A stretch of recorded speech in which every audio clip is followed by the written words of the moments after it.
All right, it's Tuesday. We're back in the saddle for Club Top Shot. We have Andy back in the mix. We got Jack here. Who knows? Maybe even Pete will do everything he can and grace us with his presence.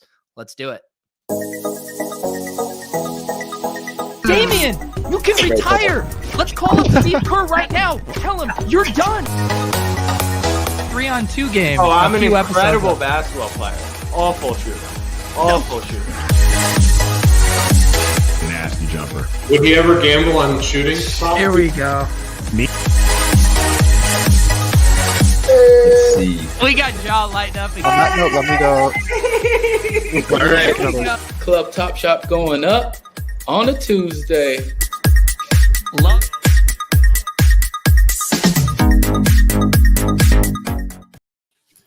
Hello, ladies and gentlemen. Look at this fresh face. Andy, I think it's been like 3 weeks since we've seen you on the show now. Yeah, it's been a while. It was funny. My parents were like, "Yeah, we haven't seen you on Club Top Shot in a while." I was like, Are "Yeah, your sorry, parents Mom and still? Dad." Are they still grinding the show even when you're Oh, not they there? tune in. I think they love you guys. I'm pretty sure if they tune in and I'm not on, they might tap out after a few minutes. But that's they at completely least check it fair. Jack, how are you doing? Doing well. You guys, you don't have heat in your apartments or your house? What's going on? It's getting cold, no, man. this room actually does not have heat. So like basically, I live in one of those apartments that like looks really nice, but actually isn't really that nice. And so there's like a vent here for central air, heat, all that. It doesn't work. Never has had air come out of it the entire time we've lived here. We like had some guy come because we were having issues in the living room as well, and he was like, "Yeah, the units they put in are just not nearly big enough to heat and cool your apartment." And so like this one, it's just like not even set up to work. It just is like for show. So when the stores closed, it gets very cold in here during the winter. Yeah, and my room is decently heated. I don't know. It's just starting, I'm starting to get a little cozy. I mean, I don't have that good Manhattan heat like you do, Jack. Yeah, I was wearing the winter hat earlier today, so I get it. I just figured once you get inside, normally it comes off, but you guys look comfortable. I got my Uggs on. I got my Ugg slippers on. Yeah. Not like the TB12 like mid calves, just like the Ugg slippers. Andy, what have you been up to these days? What are the updates since the people have last seen you? Let's see. Been doing a lot with fractional stuff. Just a lot of work there, teams growing and all that, which is fun.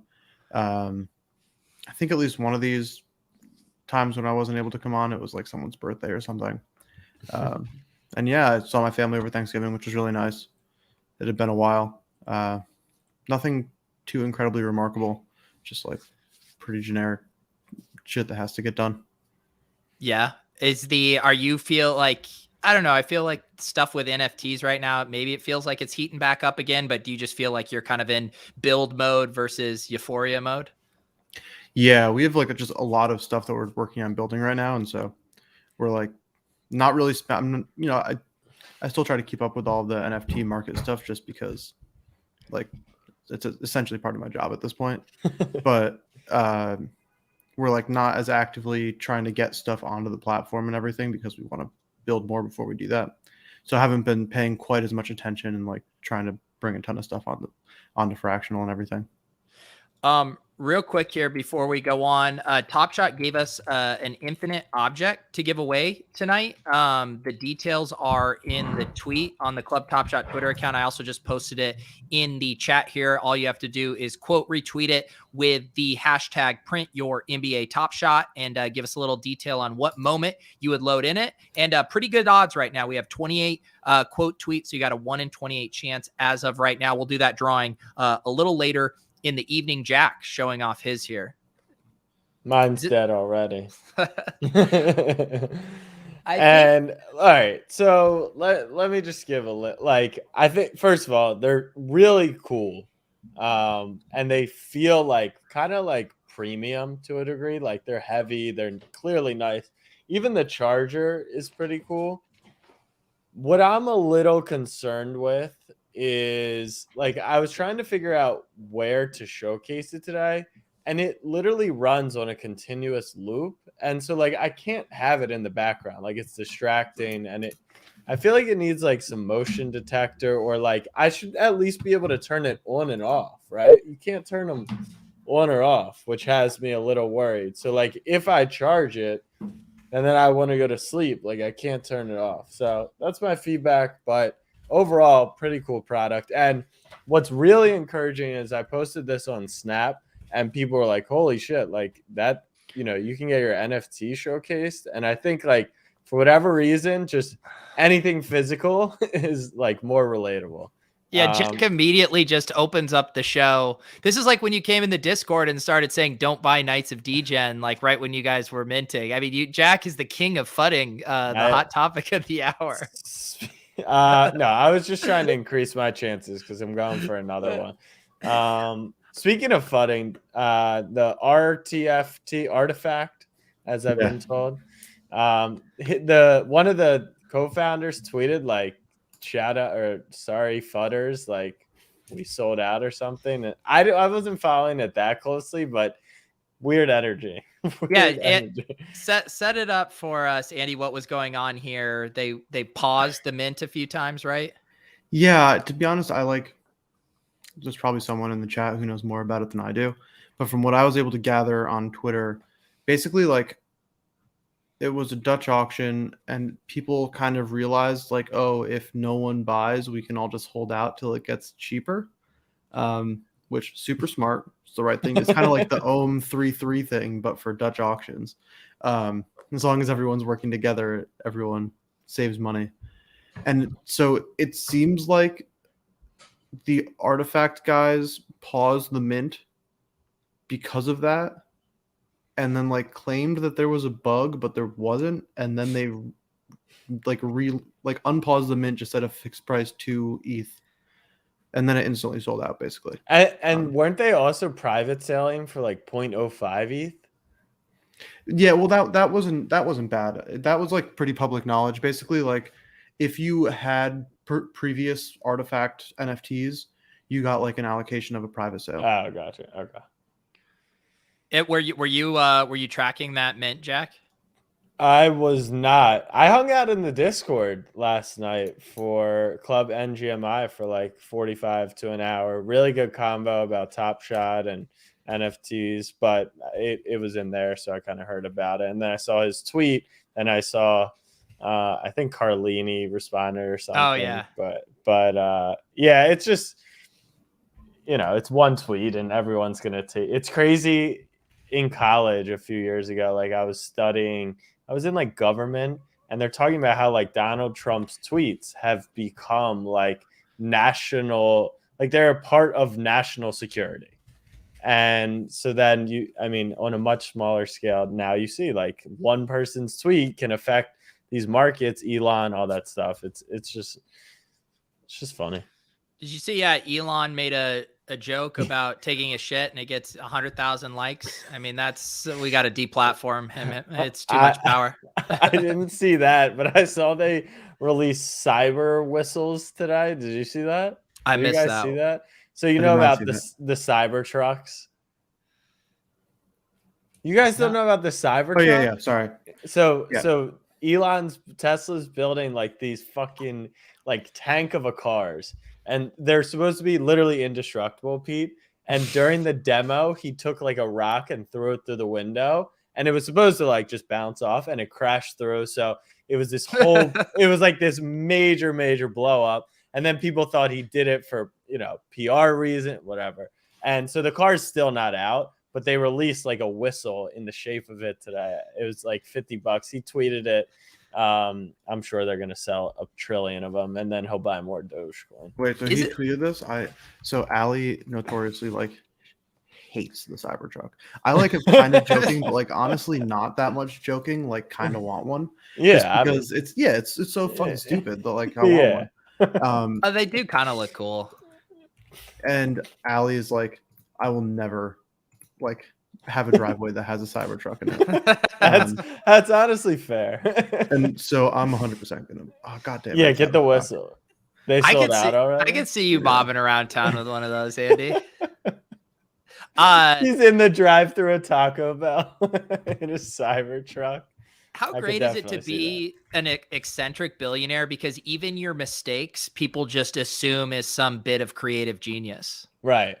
Right. Like you could do no wrong. They just assume, oh no, that's all part of it. It was like going back to your Trump thing. It was always like when Trump would say something stupid, they'd be like, he's playing 4D chess right now. Right. It's like, no, he's not. He just fucking accidentally broke the window to his new car. Yeah. Yeah. Let's see. Did you guys did either of you anyone in the mix for the series 1 pack? I know there were some workman like trade-in ticket bros out there that racked up enough to get in line. I did not. Yeah, I didn't. I mean, Andy, you already have like I would be hoping to get one of those Steph Currys in there, and don't you have like 400 of those? Well, Andy has no packs because he opens everything. I think I might actually have some right now. Reveals all. So maybe he would have wanted one. But no, I did not grind the packs. I didn't follow it that closely. I knew you had to have 350 trade tickets, but what were the other requirements? Or I saw like someone posted that they didn't get a pack and they were literally like 800th in line. How many? Yeah, there were 500. I know one of our club VIPs, I think, was 568 and didn't get it. Yeah, so what was the EV of the pack? I am not sure. I didn't see that. I mean, I know one of the NGMI guys pulled the LeBron block and a jaw from Series 1. So I mean, that had to be a pretty nice ROI on that. That's pretty cool. That's pretty cool. I mean, it is nice to just have those out. I remember back when I was in my, Top Shot spreadsheet days and, trying to check off my Series 1 future Hall of Famers and, sitting at those. And I was like, I don't want to buy any of these until they're fully released into circulation. And we were always asking about when that would happen. So at least it's nice that those are finally seeing the light of day. Yeah. Also, just to let people know, I think we will continue with our post show spaces on Twitter. We'll hop over around 10. I also pulled some feedback from the Discord. They do want us to still rip a pack to kind of transition into spaces. I agree. Okay. We kind of lost our ways there. So we'll make sure to rip a pack or two. And MBL is playing tennis tonight, if people are wondering about him. Crazy time to be playing tennis. Very creepy. I know. I mean, he's playing with Dink, Drew Dinkmeyer from Establish the Run. I'm sure they will get along swimmingly. And Peter doesn't make it less creepy, to be clear. Because I met up with Dink when I was in New York for NFT NYC, and he had just played on a Monday or Tuesday night late in Brooklyn too. So maybe it's a thing in New York. He's late. I think it was in Brooklyn. Yeah. Maybe they're just courtside at the game right now, and they took Andy's seats for the night. Yeah, how are those season tickets going? I know Jack was asking for them earlier. It's rough. I'm just getting a lot of DMs. People want the season tickets. I just only get a couple tickets a night. Do we know what that zero tickets a night? Do we know how that even started? It was just finance news guy, I think his name is. Just randomly tweeted out one day, thanks for the courtside tickets, Andy. I had no context. We had not had a conversation about it prior. Honestly hilarious. But. That's quality shit posting. See, but it goes back. You're in like the Elon Musk territory. If someone says Andy has courtside ticks at the Nets, like one is going to be like, no, you don't. There's no way. Right. It's like, well, that seems kind of plausible. Must be nice. If you could have season tickets, it obviously, travel location, wasn't an issue. Right now, what team would you want to watch play all, 40 of their home games? Basketball? Mm-hmm. The Warriors right now are just amazing. Curry's back to doing what he does. I think it has to be them. That would probably be my choice, just to watch Curry every night. So good. Yeah, Andy? I think probably them. It's like a boring answer. Trying to think if there's like a more obscure one. The Lakers would be kind of fun just because it'd be such a shit show. It's the Lakers, LeBron. Yeah. Staples. Crypto.com center. Yeah. Fucking celebrity out there. I was gonna say I've been to 2 Celtics games now this year, and I really have a lot of fun going to the games, but the Celtics are so painful to watch. And you Yeah. know me, I'm not grinding NBA, just enjoying all these games. So when I go, like that's one of the few times I'm watching a full game, and just their style of basketball is just it's ISO ball. brutal. Yeah. If I was like a Celtics season ticket holder right now, I don't know if I could do it. I feel like I United. shared this before, but I've been fortunate enough to see a lot of different sporting events, and Curry's pregame warm up literally tops like 99.9% of sports I've ever seen. So just for that alone, like show up to the game an hour early, it would be worth it. It's bizarre. Like Is he just like chucking half quarters and just draining them? like with ease, and then he's doing like 1 foot behind the back turnarounds, like in slow motion, full speed. It's just his ball handling is like ridiculous. He's just he's a spectacular talent, and it's something that like even with LeBron, like he doesn't have that skill. He's a monster. He's amazing, but like outside of Curry, no one's really. It's amazing. Yeah. I just remembered, I don't think I got to tell anyone this, but when I went to the Lakers Celtics game, and the Celtics fans, notoriously hate LeBron. And I heard one of the best burns that I've ever heard. It was like really quiet, like in between the thing. And some guy just yells as loud as he can, "LeBron, you're nothing without Alex Caruso." I just thought that was such a good burn, because you're always expecting something more just, vulgar and numbskulled. And I was like, that is actually a very carefully curated burn. That's quality. Zach wants me to just watch the movie Celtic Pride instead of Celtics games. I did see that movie What probably in the is mid that? 90s. It's like a buddy comedy type movie with the guy from Home Alone. Let's see here. And is it Dan Aykroyd? Yeah. This has to be. I mean, Jack wasn't even probably born yet when this movie came out. Andy's like a year older than me. Yeah. He's just That's severely more mature. Damon Wayans, Daniel Stern, Dan Aykroyd. There you go. So be sure to check that out. Thank you. Yes, Daniel Stern. That is correct. The club is open. Anything else going on in your world, Andy? Stuff that's been the hot topic of conversation around the NFT water cooler?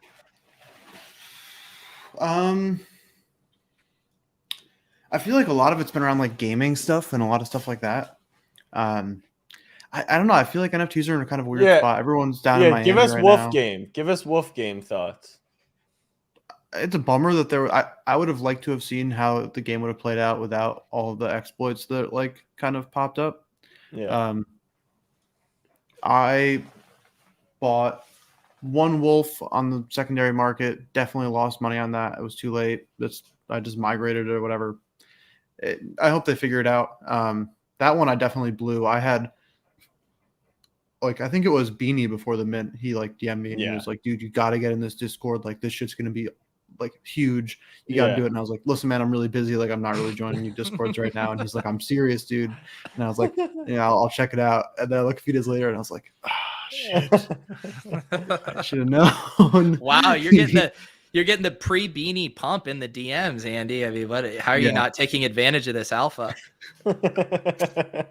It's funny because everyone always gives him so much shit, but he's like essentially always been like really, really helpful for me in my DMs and stuff like that, where he's always led me to things that have done well.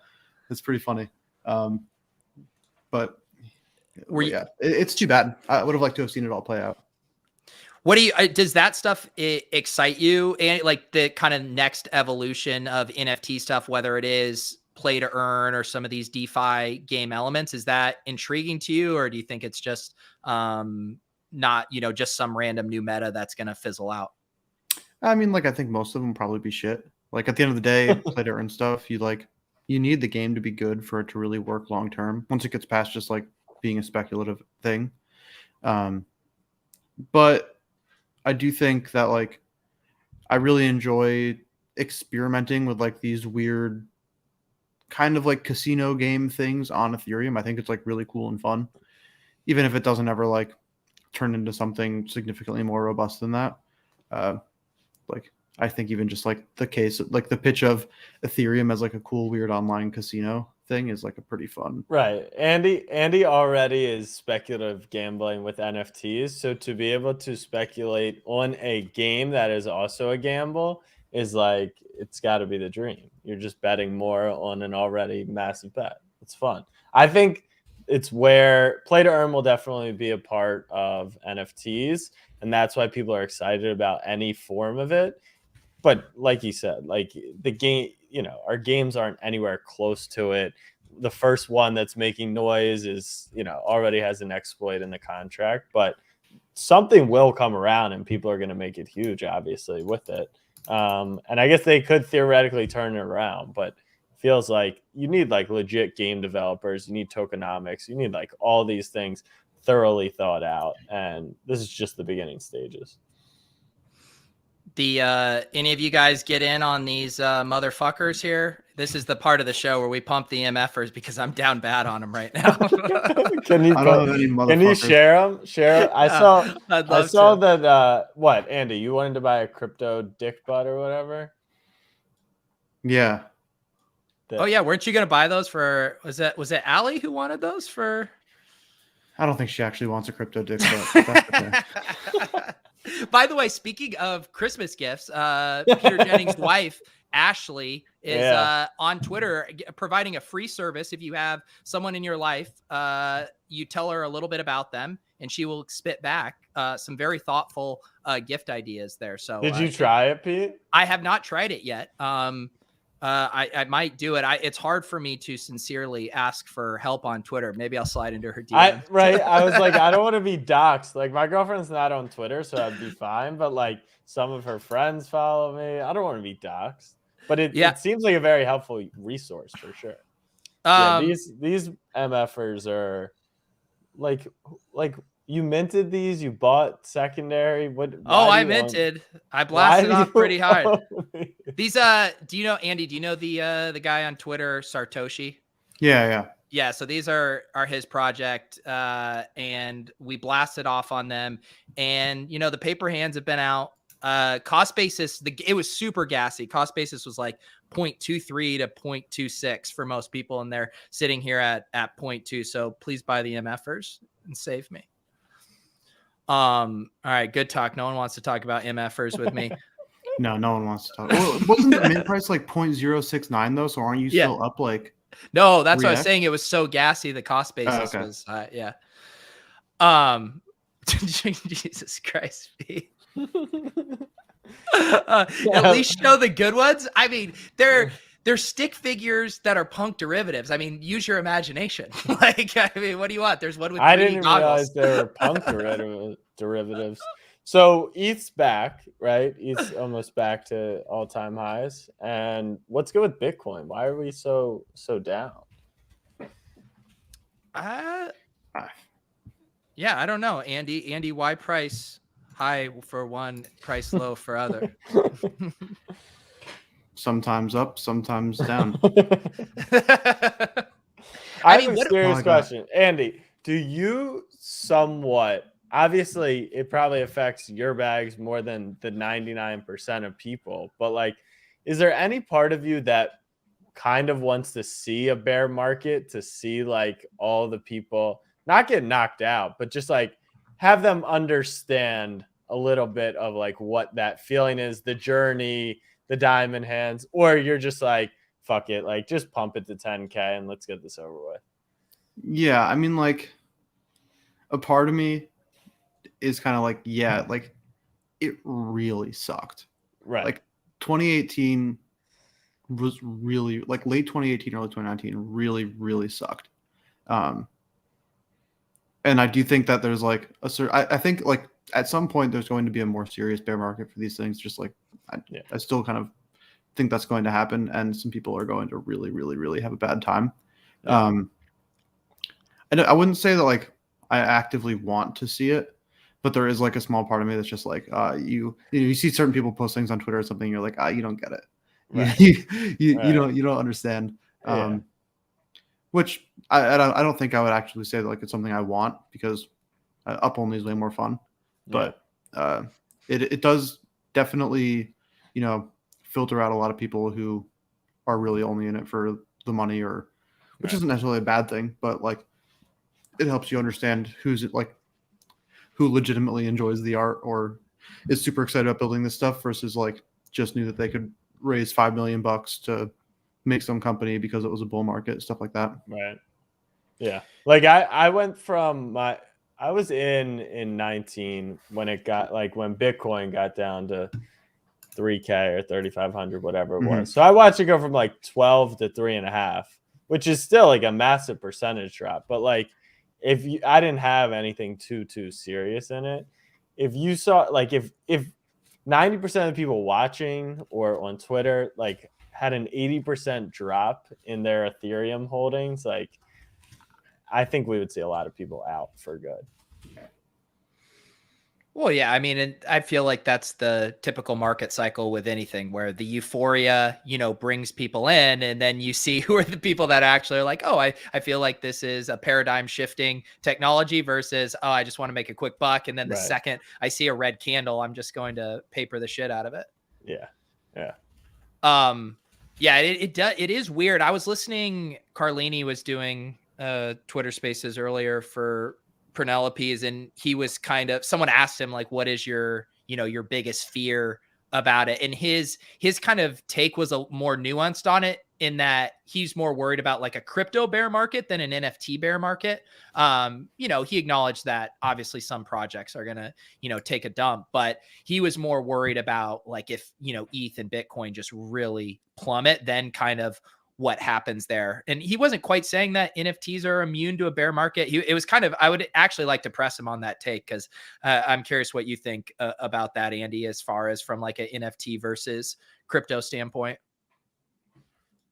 So like, it's hard. I think like generally in like more just thinking about the outside world and stuff, art is one of the things that actually is somewhat more resilient to like recessions and stuff, like a high-end art, just because the people who are buying it are also generally pretty immune to recessions, and they don't like, whether they're worth $500 million or $200 million, they know their shit's going to go back up eventually, and so they don't really care. So it's like a bit of a different thing. But with the NFT stuff, I feel like people are so much more over leveraged into it.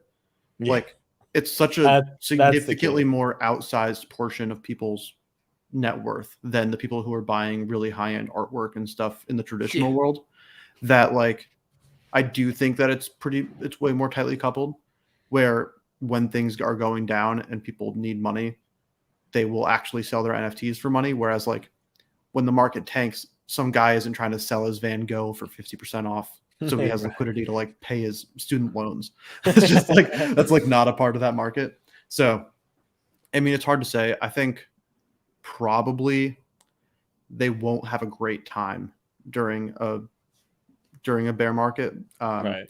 But at the same time, like some of the really, really high end stuff probably just doesn't move. Like the stuff that like Vincent Van Gogh was buying and Dingaling and all these like really big spenders, like they don't care if their net worth goes down by that much, I would assume, based on talking to them and like them sounding like pretty sharp dudes who have a lot of money. So that kind of stuff probably doesn't change hands, but a lot of the middle to low tier stuff will just totally tank. Just even punks. I feel like even punks, I mean, we'll see a massive drop if that's the case. Versus I think Punk's floor probably has one of the stronger bids, and it would still probably drop a decent amount. Yeah.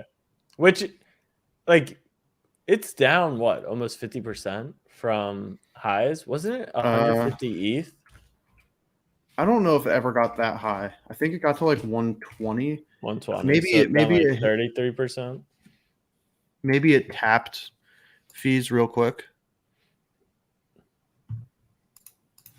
Yeah, 120 sounds about right.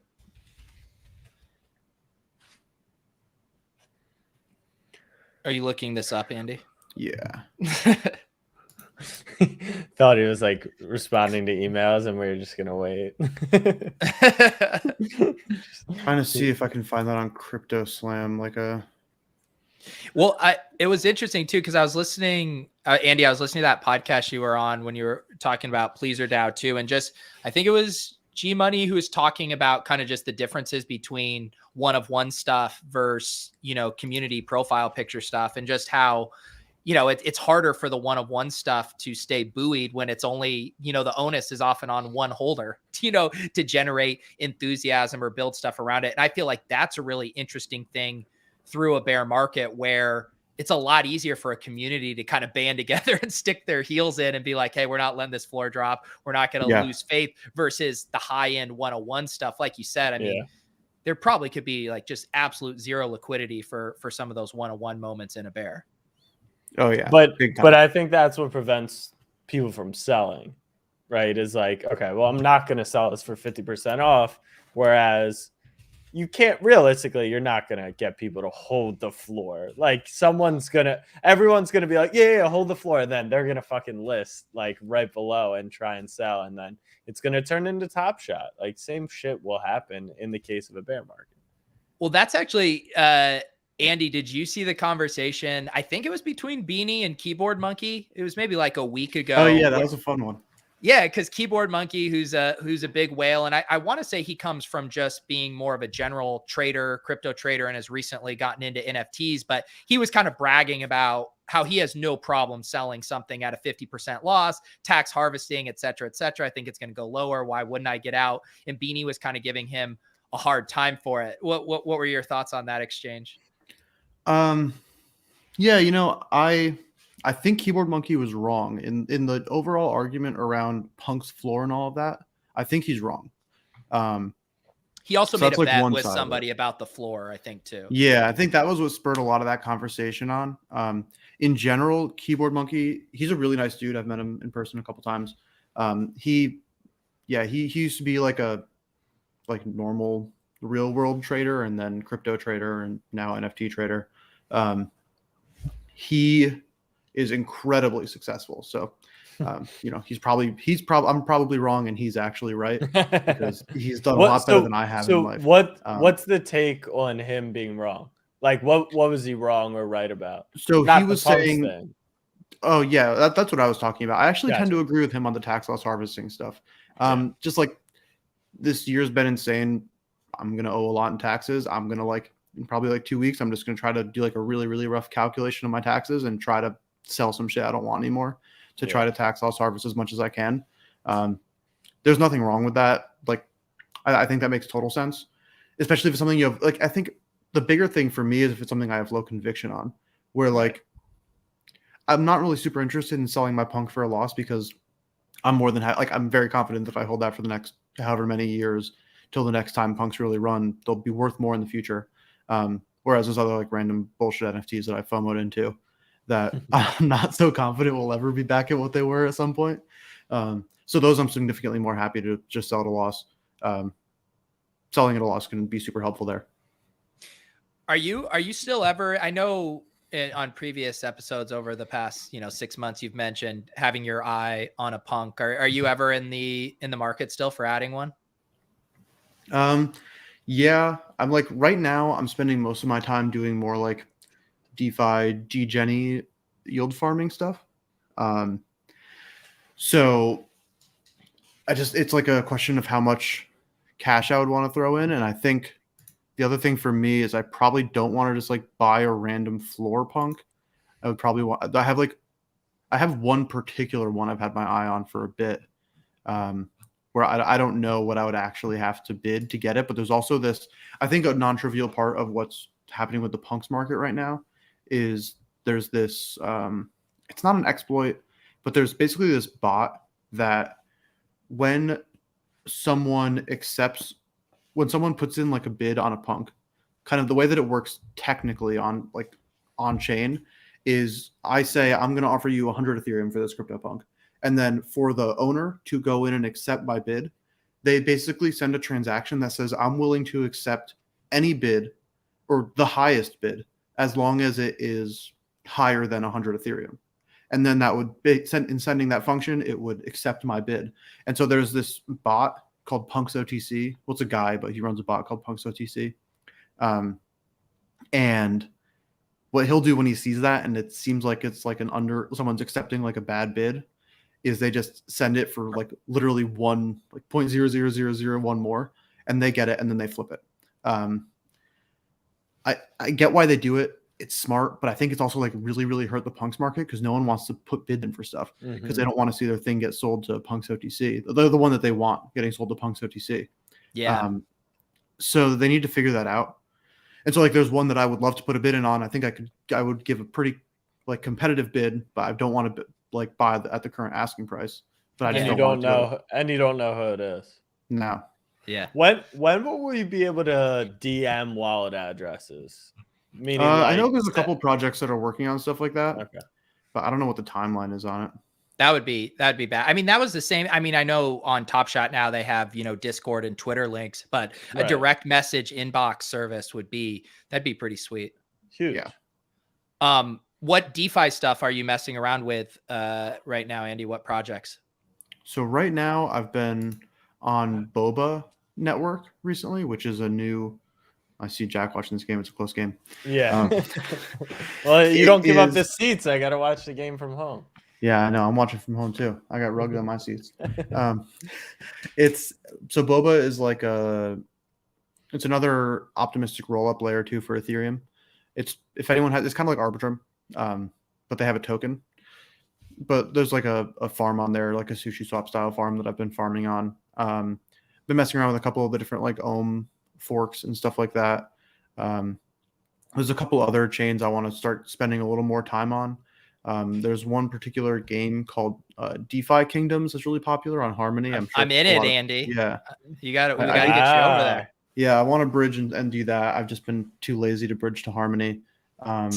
Pump leads the DeFi Kingdom army in the Deposit Kingdom MGMI Discord. So they're the DeFi nerds are going crazy right now, Andy. I love it. Oh boy. And then the other one that I want to do is get onto there's a Axie Infinity farm for Ronin, which is going to be like their their like private side chain for, not private, that's not the right word, but their own like custom side chain for Axie. It's not like you get wrapped Ronin, which is not tradable currently. So like no one really knows how much it's worth. And generally, in my experience, like when you can't immediately farm and dump things, people don't like really have a good mental model for how valuable that is, like how valuable farming that stuff is, because you can't like actively see the APY. And there's always so many sexy APYs out there that when there's a farm where you can't see the APY, people are just like inclined to not really like care about it as much. So I have a feeling it's pretty good. I need to spend more time like digging into actually how much is being paid out. What does that actually look like? Because to be honest, I don't know. But that's a couple of things I've been wanting to like do some research on. It's mostly like trying to figure out some more of the play to earn gaming stuff and playing those weird like DeFi game things. Yeah, because I feel like for you too right now, you already said how busy you are. Some of these have different levels of managing to it. I remember even back when we were doing the our sushi swap stuff too, and just wondering like how active do we have to be with some of these games of hot potato. That's kind of what is nice about the DeFi Kingdom stuff too, with so much of it locking up. It feels like it can get rugged, or the pool just falling out from underneath itself with so much of it locked up. It's kind of nice for me who doesn't want to be in there every single second. Yeah, no, totally. I think that's one of the things that I've been like trying to optimize for, as well as just like time. And, if I didn't have a full-time job, I could probably hop between farms every day and optimize perfectly, or not perfectly, but significantly better than I am now.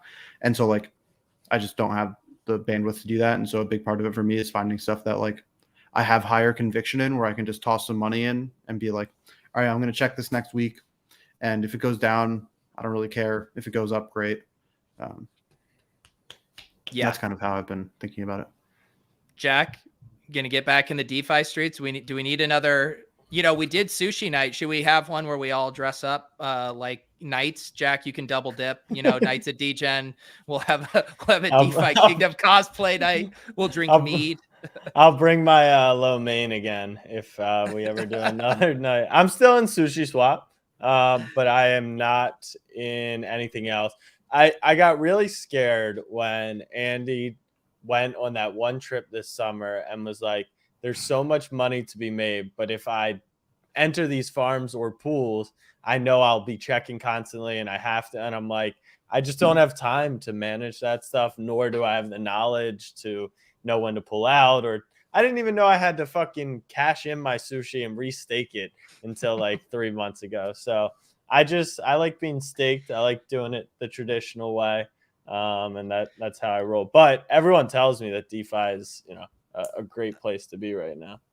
Well, even just some of the stuff with bridging over to Harmony and getting into DeFi Kingdom was very intimidating to me. But Pump Skull held my hand. I have a Google Doc where I can follow very specific instructions for compounding. So if people have questions and they're in the Discord for that, I'm sure all of these guys would be happy to walk you through it. And they're in way deeper than me. They're doing quests, they're getting eggs, they're doing stuff all day. I just like looking at the jewel number go up, but everyone can engage with it on their own level. All right, so Clay is going to hand me the giveaway stuff here in a second. I feel like we should talk like maybe Top Shot like a tiny bit at some point. Yeah, let's do it. I tried to tee us up for Top Shot conversation. What's on your Top Shot brain right now? So less Top Shot, but more like there's a little more promo around NFL. That's clearly getting close, which I think is interesting. I posted the picture of RG3's Instagram post and I polled under it and was like, do you guys want paid promotion from, athletes, or would you rather it be organic? Because I think that's what made Bored Apes cool, and what made Top Shot uncool was like the rookies all tweeting the whatever they did for this year. And Dave responded and said, this isn't paid promotion. He's a part of the Dapper family. So however you want to clear that up. But I think it's just a good question overall of like, we talk about this with Knights all the time. We're well connected as like different people in the project. But like if I go to Andy, I'm like, hey, Andy, like we'll give you a Knight. That means nothing versus him actually buying it. Right. And so I think that's what made Top Shot a little less cool, was once the players figured out, hey, they'll actually pay us to promote this. Let's just wait. And now that's kind of the situation. People aren't in it. I think one thing that could kind of help salvage that, right, is when they give them the platinum ices or whatever it is, the 1 of 3s.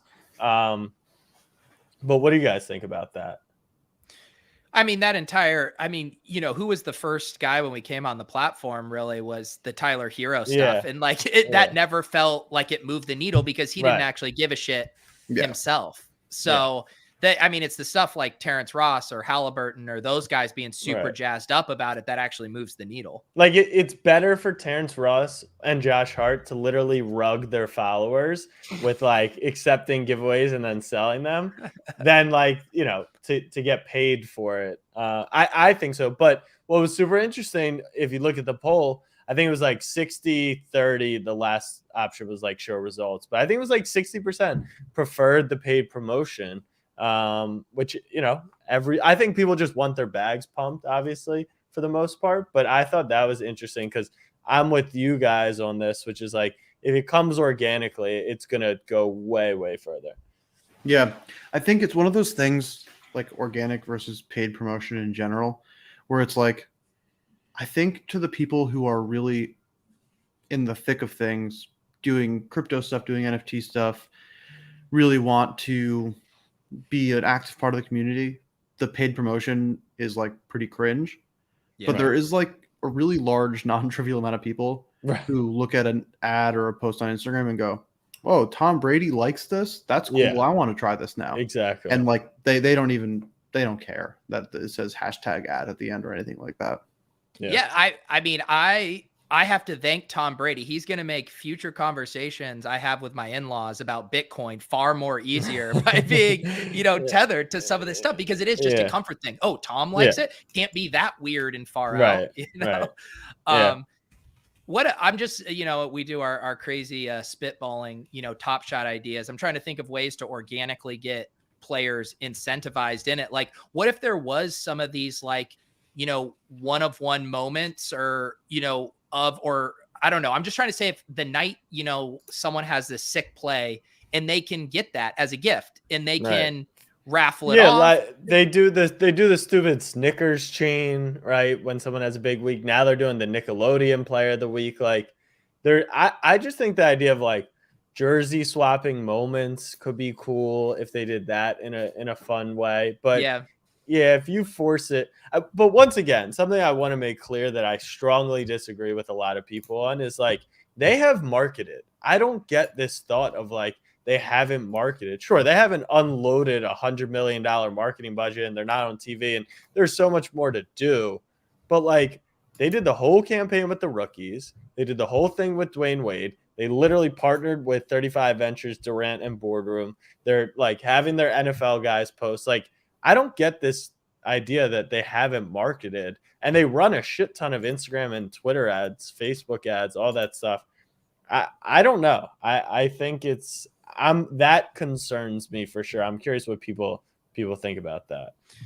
Yeah, I mean, we talked about this a little last week too. The whole like win marketing thing is kind of bullshit, and people are now just using it as this catch-all thing of like, oh, once it's blasted all over the TV, then things will change. But I think that's such a false premise. Which it might be. I mean, look, we have been in crypto, Andy, obviously longer than both of us, but we've been in crypto for a healthy amount of time overall. Like, it's still not in the mainstream until really this year. What crypto.com's going to do, what Nike Land in the metaverse is going to do. Like, yeah, it will still continue to get bigger, and that type of awareness will only help. But like, they have definitely hit likely Top Shot buyers. I'll say that. Like, they are targeting likely Top Shot buyers right now. And, it obviously hasn't affected the market in any way. Let's do the giveaway real quick. Shout out to Clay for grabbing these names for me. So this is I believe how this is going to work is you are going to get a gift card to buy this. And now let's see if I can actually get these copied over into my spreadsheet here. And I didn't see MBL's name on here. So this is he's really playing tennis. Yeah, he's normally he likes to rent seek these very own giveaways here. So thank you guys all for entering. Thank you to El Dumbo from Top Shot for thinking of Club Top Shot for this giveaway. Good luck to you. Good luck to you. Good luck to you. Is it Mr. Big Umbrella or Lou Dog? Wow.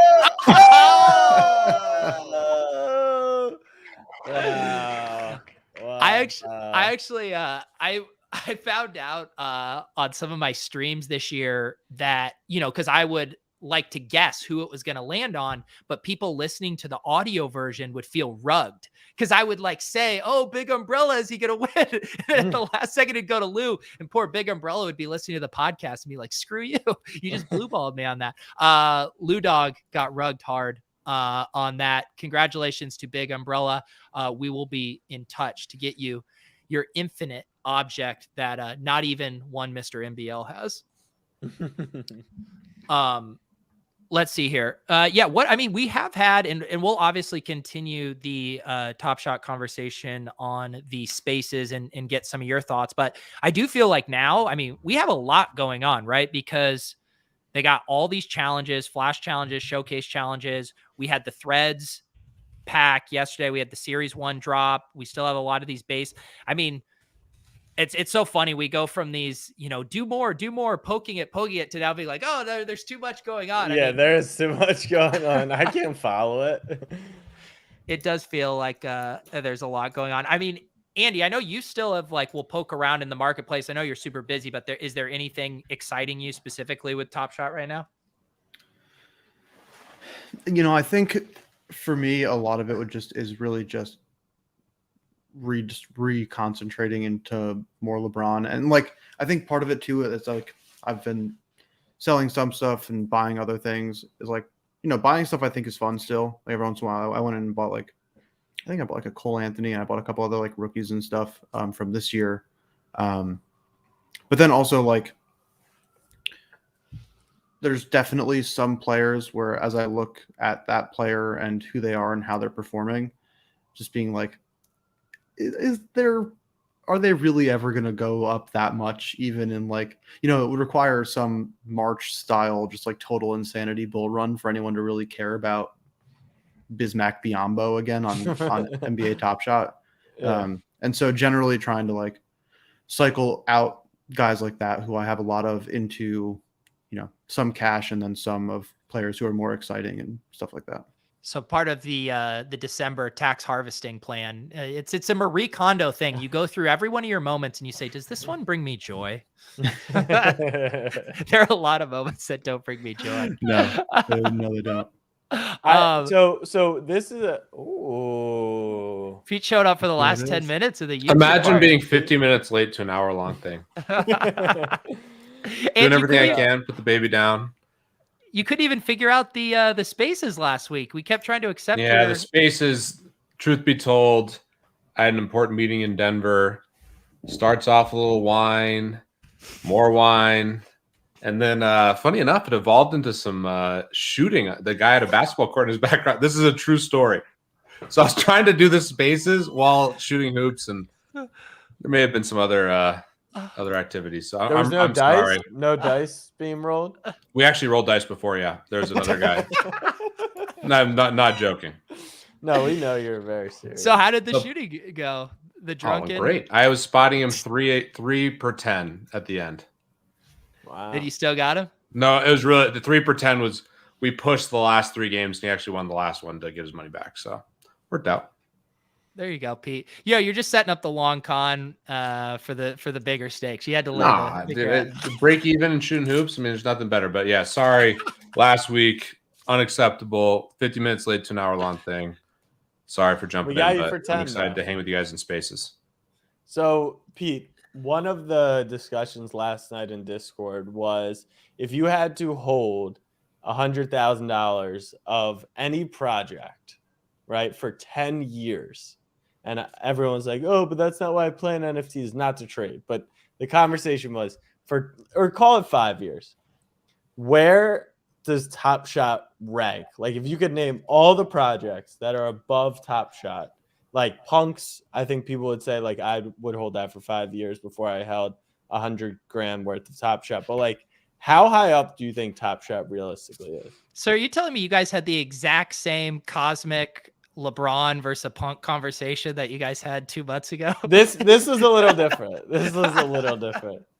In my opinion, it was different.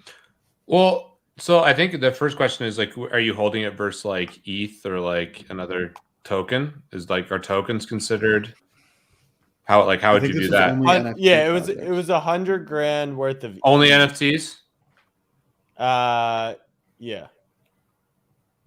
Because then the question was, would you rather hold $100,000 of USD versus $100,000 of Top Shot right now? Well, what's your Top Shot bag made out of? Just I think you can. Yeah, I think you can pick. I mean, you can pretty much get any moment besides a cosmic for $100,000 right now. So it kind of be up to you. And then I think Top Shot's pretty undervalued right now, broadly. Yeah. Maybe not just straight like from a dollar perspective, but like I think right now betting on the platform is smart, and I think they're really thoughtful about their collectors. So there's certain things that I think we'll do better, but I think perception right now is relatively negative compared to where it is. What is this Warriors Suns game on yet? By the way, it's coming on now. Knicks just lost by 2 in Brooklyn. Oh. Good game. Fran is taking stabs at the acronym on your hat, Pete. I put on the wrong hat. Fuck! I had this hat that says "So High" on it. Oh, Southern Highlands, but it says "So High." I'm not drinking, but I got some weed in me, so feeling good. Wow. Yeah, I had to take. Fuck. I had to take it's Castle Pines Golf Club. There you go, Pete. There you go. That's out by Levy now, right? Yeah, Levitan lives in Castle Pines, actually.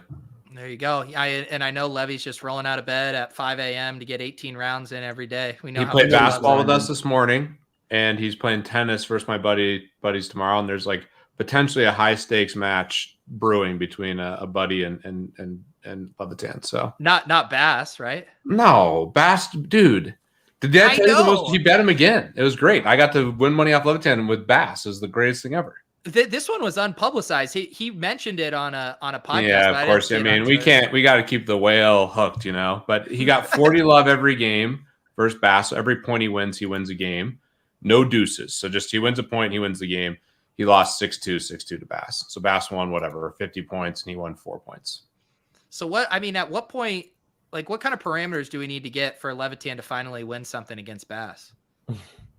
I mean, Bass has to play left-handed, and he has to get odds. Like some sort of handicap. What's embarrassing is Levitan and I have like a exactly even match. I get 30 love every game. We play deuces, and it's like we're dead even. So he's a lot better than me. I was gonna say, okay, yeah, with your handicap there. How about we do this? Let's I have a threads pack. We can open a couple packs and then head over to spaces. How does that sound? Good. Let's do it. Yo, what up? It's DJ Pete over Zat. Welcome to the club. We didn't think things were gonna get popping tonight, but it's about to get lit. Behind door number 2, it's a 3-pointer. 13-25, Kevin Durant.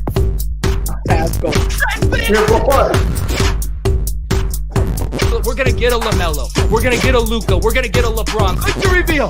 Let's go. God damn it! I don't need another layup. To the window. To the wall. The De'Aaron Fox stripped down my ball. 293 assists. Let's go. Everybody get their drinks. Let's get a cheers tonight before we open up these 9 packs. Sorry, no sauce for me tonight. I'm having to take the week off after we hit it hard Thanksgiving week. Same. No one's in Miami in our crew. No, Bales was actually in the chat last week asking if any of us were going to be in Miami. Yeah, he's in Miami with some living the dream.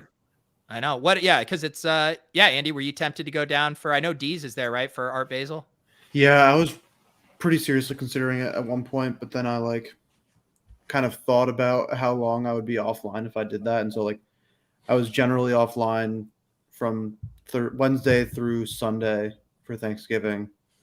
And then if I was in Art Basel this week, I have a wedding this weekend, and then I'm going to Metaverso, which is a conference in Puerto Rico next week. And then I have a wedding the weekend following that.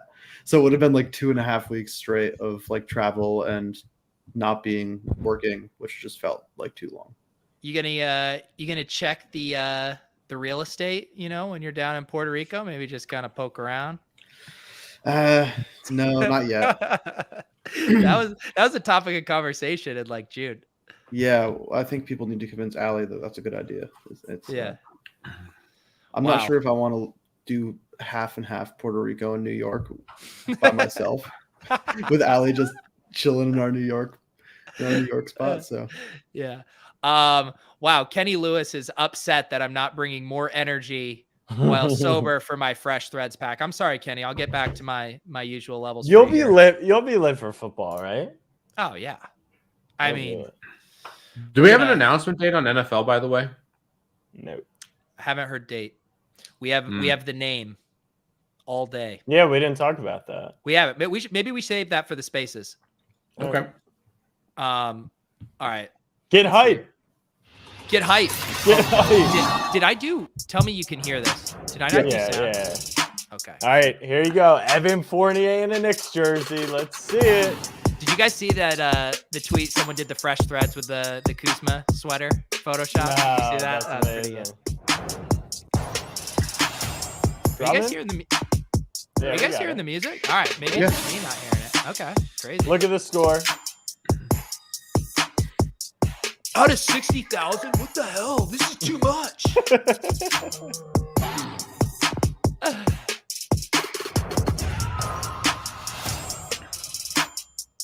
That's Giannis? just not a fresh thread.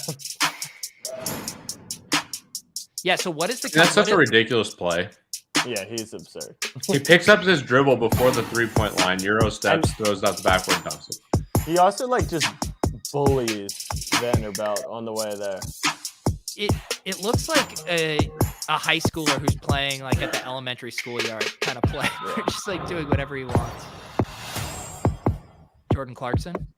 So I guess your Drummond is your only fresh threat, or is it more scarce or rare? I have no idea.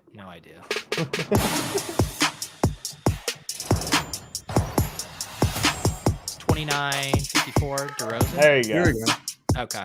I think the people are most wrong about DeRozan this offseason, huh? Yeah. He's been insane. Number one, proving people wrong. Yeah.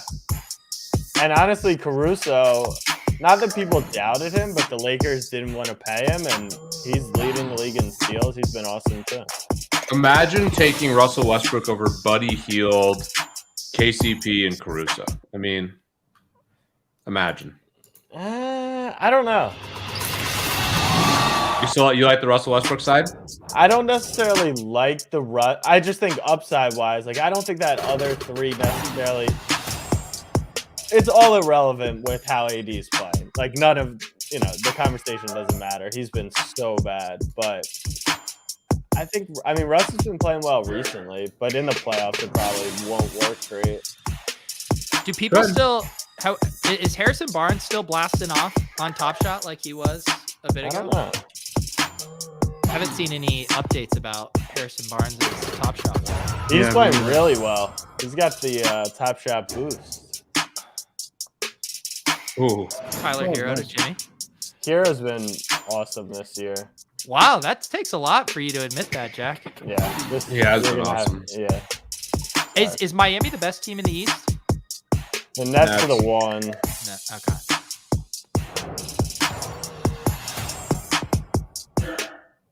Oh, Chris says Barnes posted about the infinite objects today.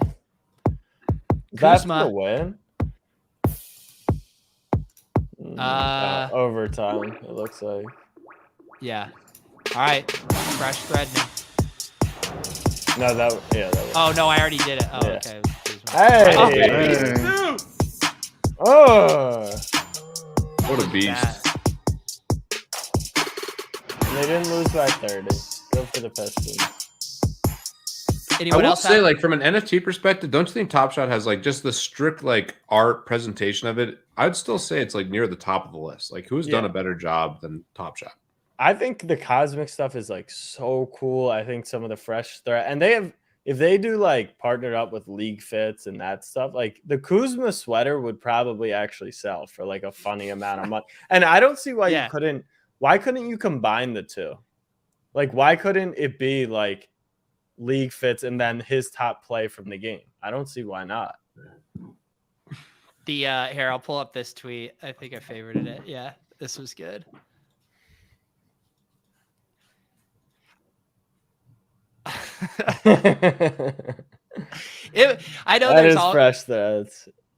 Yeah, it would. I know we always have the conversation. They had the, what was it, like the NBA bad shots or whatever it was, but it would be fun to have some stuff that had more meme potential on Top Shot, because there's so much. Like the NBA is the richest league as far as like memification and just the drama and stuff. Like there's a lot of fun stuff you could do with that.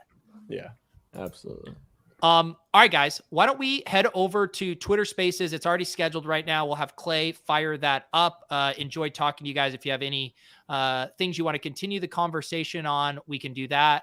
Shout out to our sponsor, Underdog Fantasy. They actually just launched the playoff best ball contest, which is super fun and super addicting. There's a lot of games. They launched NFL best ball. Yeah, I'm about to start ripping those. It's going to be dangerous. Fucking let's go. Because it's this. Can we tout Underdog before we go over to Spaces? Oh, that's what I was just doing. Yeah. You can tout them in Spaces too. Well, the thing Why about don't these people tell me anything? You would think they would alert their. I guess they don't want me shipping. They ball literally season and. They literally sent an email to all their partners, Jack. Yeah, I saw that. I didn't down read bad it, not being and I read all. partner. Yeah, you are. You need. I'm promo code Andy now for what it's worth. Pete, sorry. What? I switched to promo code Andy. Are you yet? Wow. Who do you think maybe needs the affiliate kickback more, Pete? Yeah, that's a good point, but I'm still going with Code Andy. Wow, that's brutal. Listen, per our discussion, Pete is a believer in the authenticity behind Andy's promo of Underdog, not your influencer promo of Underdog. Yeah, dude, Andy's blasting off. Look at him. He's a gen. He's just freaking. It's like Kalish and DraftKings, you know? Like, we got that same vibe going. It's perfect. So you guys want to know what's kind of fun? So I'm in 3 NFL best ball, like 3 of the best ball mania. Yeah. And I don't know if you guys will be able to see this, but in this What? one, I am in it with Jack and Pete. Oh, And who's winning? How- Who's how we winning? Who's doing? winning? I am. Oh, get it Oh, off the fuck. screen. Wait. Oh, Pete, you're deep down there. Oh, that's a super tight one. Yeah, it's a good That's one. holy shit. Second place is like 50 points from. Wow. Pete, do you ever check your big dogs? How many do you have? I think I have 6. Yeah. Because I only have 2, and the one that we did together on stream, we've had like a 8-point differential like the entire season, and we just swapped like second and third. Is We're that the down one? Is that the one where I have Darnold though? Yes, I think that is- yeah. he has more points than Russell Wilson, or the same amount of points as Russ. Dude, Russ is such a tough scene right now. Yeah. All right. We can keep talking about Underdog and NFTs and Top Shot over on the Twitter Spaces. If you are listening to the audio version right now, we have been able to get the audio now from Twitter Spaces. I am kind of debating if I should release it in 2 parts because there is like a 24-hour delay the way Twitter makes you download them. So if you are listening to this, it might be a second episode, or just wait for the jump and you'll have the Spaces audio. Thank you guys for tuning in to the YouTube channel. We'll see you over on the Spaces.